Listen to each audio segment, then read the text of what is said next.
Hey guys, welcome back to NW1 on the channel. Thank you very much again for clicking on the video. Today we want to talk through overcoming temptation. We want to discuss certain strategies that we can implement so that when we are faced with hunger, when we are faced with food in front of us in the office, we know how to cope in these situations. Now, we're going to talk in the context of two things. Number one is at home. How do we manage temptation when we are at home? And it's all very well saying, don't buy it in. However, I want you to think in the context of like The Biggest Loser or these other kind of larger scale body weight and fat loss reality TV shows. And what you kind of have is you have the participants sat in the kitchen with their coach. They kind of list the food into two categories. Number one, on the healthy table, there's a small pile of food and it's deemed healthy. Whereas on the other table, there's a larger amount of food and it's deemed unhealthy. And then what you've got is you've got that individual who has to essentially eliminate probably what is in the region of 80 to 90% of their traditional diet. And this is where sometimes too big a change too quickly is just detrimental. So I want you to think about you now. I want you to think about what foods do you have which are potentially a bit hazardous for you. For me, personally, it's peanut butter. Peanut butter is one of these foods that is deemed quite healthy, but believe you me, it's so easy just to sit there with a teaspoon and you mix it with a bit of strawberries and berries and jam, and you can go through the whole jar and you've consumed the best part of 1,000 calories. So rather than being, right, okay, I'm going to look at your food cupboards and take X, Y, Z out and just completely wipe the cupboards clean, maybe think about picking on that one food. And so as a result, I'm not buying peanut butter at the moment, only where I'm looking to maybe just take a bit of a step back from the diet, but again, being mindful of what I'm actually doing it. And then you can almost use it as a building block, use it as a ladder where we can just, right, this is the food which I know is detrimental to my diet, so I'm going to take it out.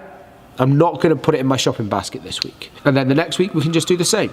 We can just take another food out. And then all of a sudden you start to realign your cupboards so that they are going to be longer term better for your health and your fat loss goals. Tip number two is quite simple, is make sure that healthy or healthier options of foods are readily available. And I think that's the main thing about these foods that are traditionally deemed unhealthy are convenient. And that's a large reason of the issue that we face. So it's making sure that you have maybe snacks available that are maybe quite high in protein, maybe slightly lower in calories. Or we have basic things like fruit. Dead simple, that's just readily available that you can potentially grab ahead of the chocolate bar. And then again, it's a day where we rely on convenience. And personally, obviously being busy and the rest of it, like I get it. Prepping meals and even going home at night and cooking meals is not the easiest thing to do, particularly after you've had to deal with the kids and all the other stresses that life throws at us. So little strategies. On a Sunday, when you do your shop, just cut up all your veg. Tupperware box it off so it is ready just to throw in a pan.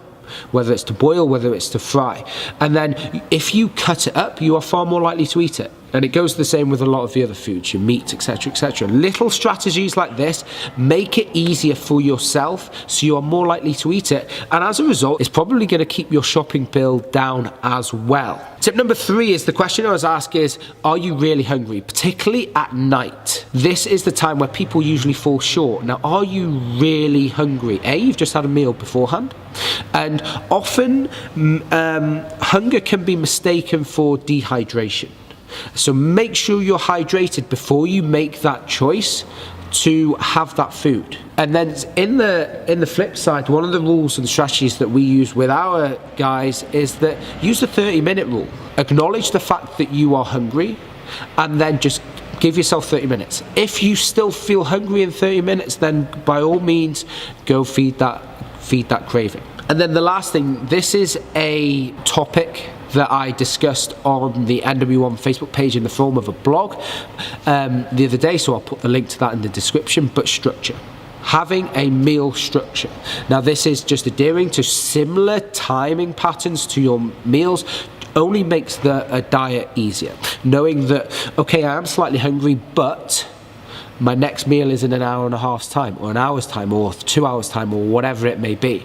And so I'm able just to get through it. And just knowing that you have a structure, so you just takes a lot of the thinking process out and a lot of the worrying out as well. But I also want to acknowledge, however, that we don't always have control.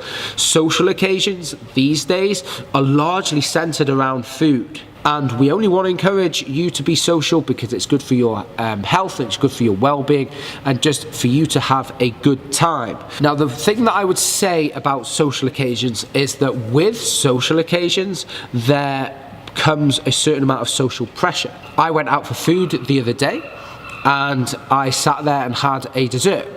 And I actually got asked across the table, Callum, I can't believe that you're having that dessert.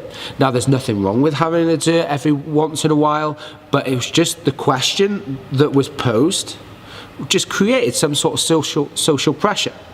So what I would say is that acknowledge this social pressure and use it to your advantage. Use it to create some form of accountability. So if people know that you are potentially dieting or working with a coach or whatever it may be, maybe try and use that in terms of creating an accountability buddy, whether that's your partner or anybody else that you may be going out with that evening. Set realistic expectations. Tell them that I am going to have one dessert, but I don't really want a starter.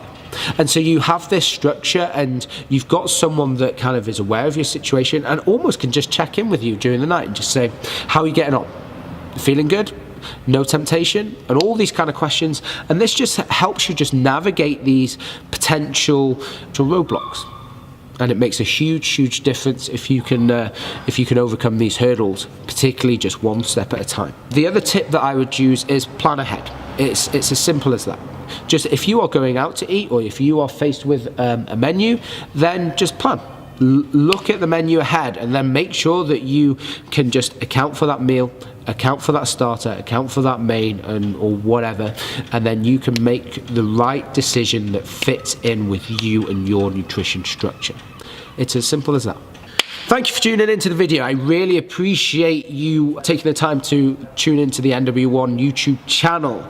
If, as always, you found this content useful, then please hit that thumbs up button, and that subscribe button as well is also very helpful.